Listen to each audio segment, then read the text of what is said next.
Hello students, good morning all of you. How are you all? So let's begin once again with the tense only. Future indefinite was left, so I'll complete future tense. Fine.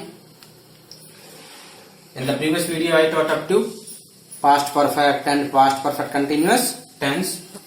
So देखिए future indefinite tense how to form. पहले तो बात करते हैं कि when do we use future indefinite. Future indefinite tense is used to indicate an action that will happen and that will exist, यानी that will happen or exist somewhere in future.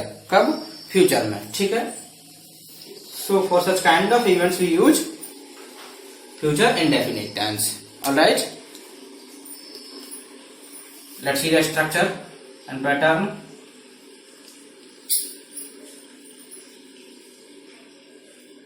It is so simple.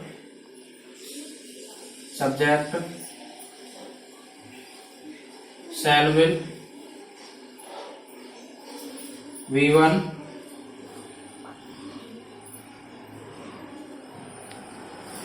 object, OW. Alright. For example, I will go to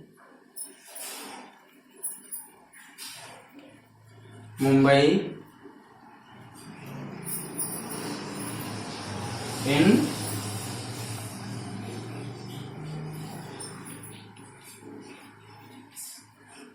2021. Alright. So here we are expressing an event that will happen in 2021. Alright. तो ये कैसा है? Future tense है. एक बार ये समझ लीजिए, there is one time rule when people felt that we use shall with I and we use will with other pronouns. ठीक है, यानी कभी का रूल है जब लोग कहते थे कि I और we के साथ में क्या होता है? will आता है. क्या आता है? सॉरी, shall आता है. लेकिन आजकल ये रूल इतना ज्यादा ट्रेंड में नहीं रहा. ठीक है, आजकल कोई भी यूज कर लेते हैं. हाँ, वो बात अलग है कि हम मॉडल के रूप में यूज कर रहे हैं.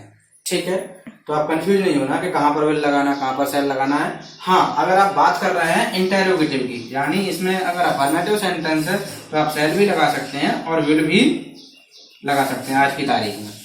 लेकिन अगर आप बात करते हैं इंटेरोगेटिव की, किसकी? ये तो आपका अफर्मेटिव रहा. चलो इंटेरोगेटिव की बात कर लेते हैं. फिर देख ही लेते हैं, पहले नेगेटिव देख लो. दे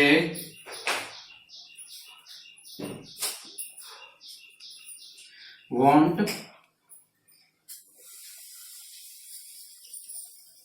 write any script. They won't write any script in 2021. ठीक है, अगेन फ्यूचर में आगे घटना. तो मेरा कहने का तात्पर्य सिर्फ इतना ही था कि पहले का कोई रूल हुआ करता था जब लोग ये फील करते थे कि आई और वी के साथ क्या यूज करते हैं? शैल यूज करते हैं. ठीक है, विल का यूज करते हैं हम किसके साथ में? ही, सी, इट, दे. ठीक है, बाकी और कोई प्रोनाउन. ठीक है, या प्लूरल नाउन या सिंगुलर नाउन का कोई चक्कर ही नहीं होता इसमें. लेकिन अभी जो मॉडर्न इंग्लिश की बात करें तो मॉडर्न इंग्लिश में कोई डिफरेंस ही नहीं रह गया. हाँ, डिफरेंस है अगर आप बात करते हो इंटेरोगेटिव की. किसकी? इंटेरोगेटिव की. अगर आप यहाँ पर क्या नाम है शैल भी लगा दोगे ना तो भी ये गलत नहीं है, और विल लगाए तो भी ये गलत नहीं है. ठीक है, फाइन. तो आप ये चीजें ध्यान रखना. आपको इंटेरोगेटिव विशेष ध्यान रखना है. ठीक है, देखिए सबसे पहले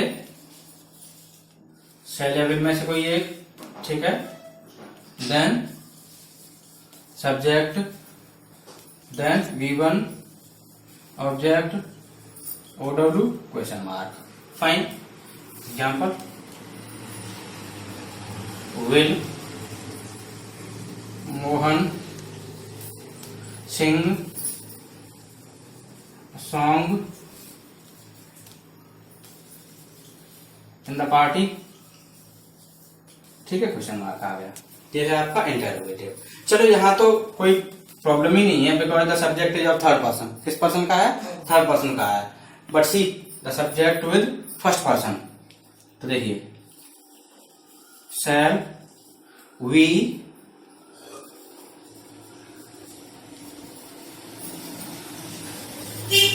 participate in the shall we participate in the dance competition?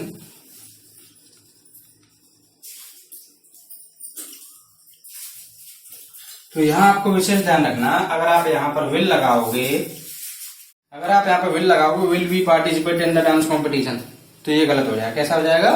Dance competition गलत, यानी ये जो हेल्पिंग वर्ब है क्या हो जाएगी? गलत हो जाएगी। आपको क्या लगाना है? शैल ही लगाना है। ठीक है,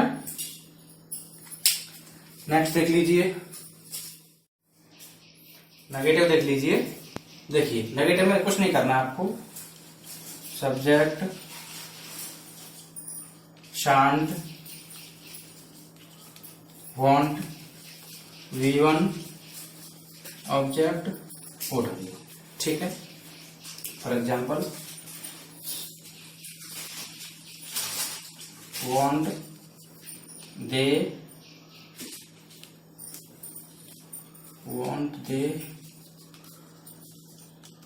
write any novel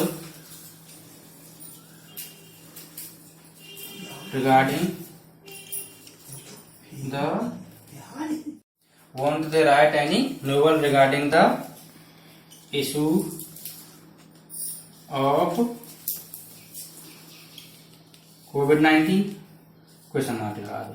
ठीक है, तो इस तरीके से हम वांट और शांत लगा करके क्या कर सकते हैं? इंटेरोगेटिव फॉर्म कर सकते हैं। ठीक है, ये यहाँ पर हमारा जो सब्जेक्ट थर्ड पर्सन का है तो हमने क्या लगा दिया? वांट लगा दिया। अगर यहीं पर हमारा सब्जेक्ट जो है फर्स्ट पर्सन का होता, आई और वी में से कोई होता, तो मैं क्या लगाता? शांत लगा देता। ठीक है, तो ये चीज ध्यान रखनी है। चलो आगे देखते हैं।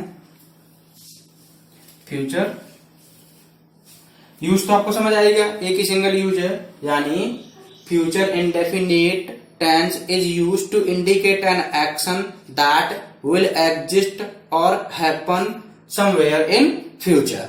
ठीक है, तो ध्यान रखना है। और आई और वी का क्या करते हैं, यानी शैल और विल में डिफरेंस क्या वो बता दिया है आपको, और भी कौन सी फॉर्म आती है बता दिया आपको। ठीक है, किस तरीके से कहां पर फॉर्म करना है, क्या स्ट्रक्चर सब समझ आ गया होगा। ऑलराइट, चलो फ्यूचर कंटिन्यूस देखते हैं।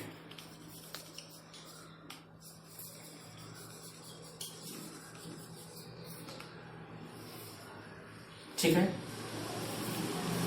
Subject shell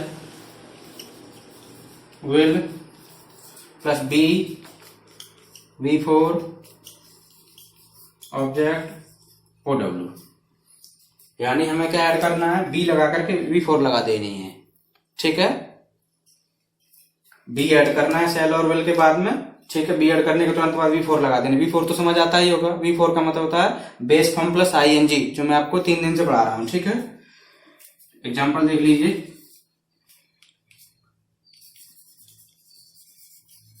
Monika will B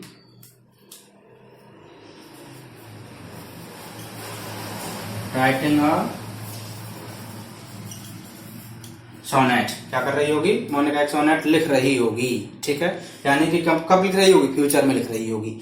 हो सकता है कि टाइम एक्सप्रेशन दिया हो, नहीं भी दिया हो। ठीक है, हमें तो किससे पता चल रहा है? इससे पता चल रहा है। ठीक है, ये फ्यूचर कंटिन्यूअस है। ठीक है, और देख लीजिए, रौनक विल बी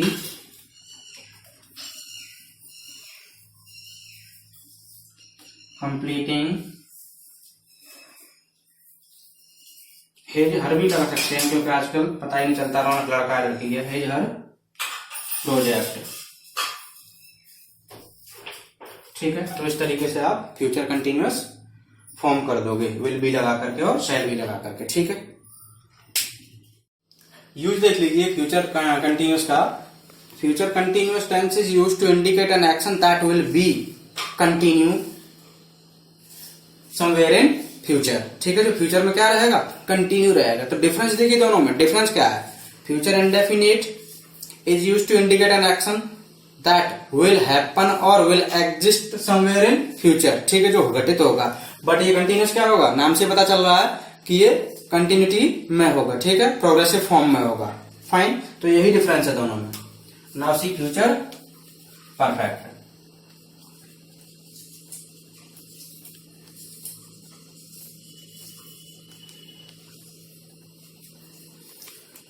फ्यूचर परफेक्ट देखिए, subject shall will have V3 object OW। For example, boys will have got their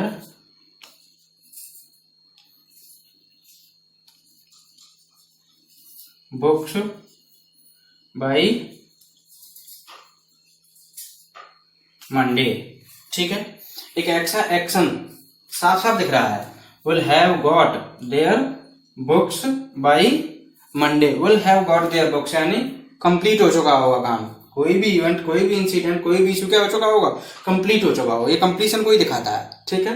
तो इस तरीके से फॉर एग्जांपल देख लो,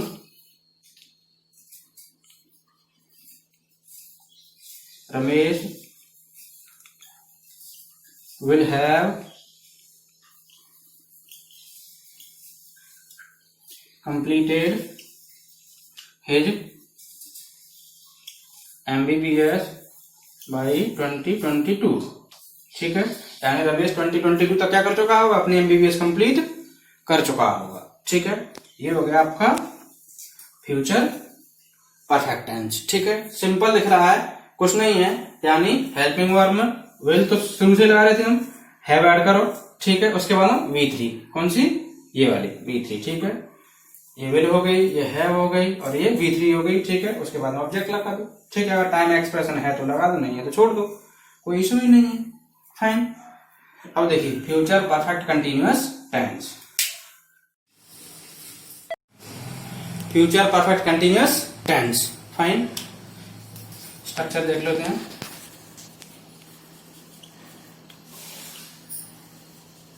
subject shall will have, then been, then V4 object, then OW अगर कोई है तो करना होता नहीं इसमें, OW then क्या करना है आपको, since, for, then time, ठीक है। Present perfect continuous, past perfect continuous, future perfect continuous tense. Since for तो आता ही है, इसके बिना तो बनता ही नहीं है। फाइन, तो देख लीजिए,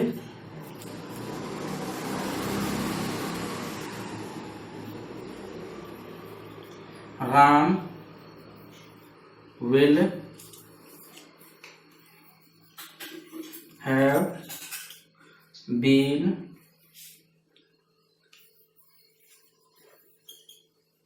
playing cricket in, Ram will have been playing cricket since 2021, यानी फ्यूचर एक्शन है, ठीक है। will start in future and will continue in future only, ठीक है। one more example you see, Mukesh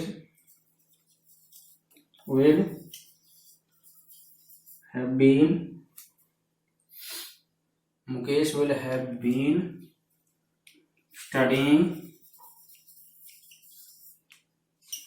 in BSc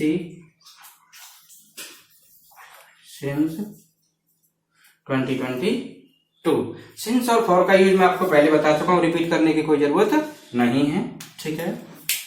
इसका नेगेटिव स्ट्रक्चर और देख लो, क्योंकि कंफ्यूजन होता है बच्चों को अक्सर। सब्जेक्ट प्लस साउंड वांट, फिर सारी चीजें वैसे ही, ठीक है, plus have been before object since for then ठीक है। अगर आप बात करते हैं इंटेरोगेटिव की, तो इंटेरोगेटिव देख लो,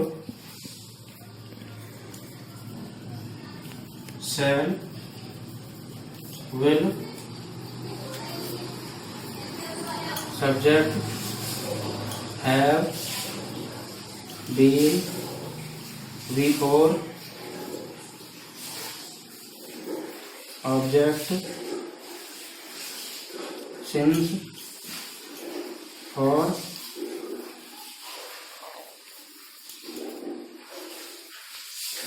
then time then question mark, ठीक है। इंटरोगेटिव नेगेटिव है तो क्या हो जाएगा, कोई शांत वांट हो जाएगा, ठीक है। एक एग्जांपल देख लीजिए,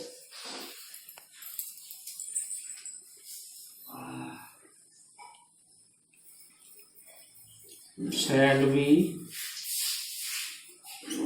have been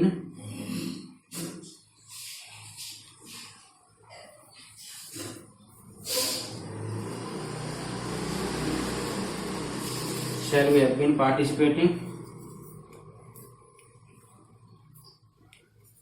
in kho kho competition,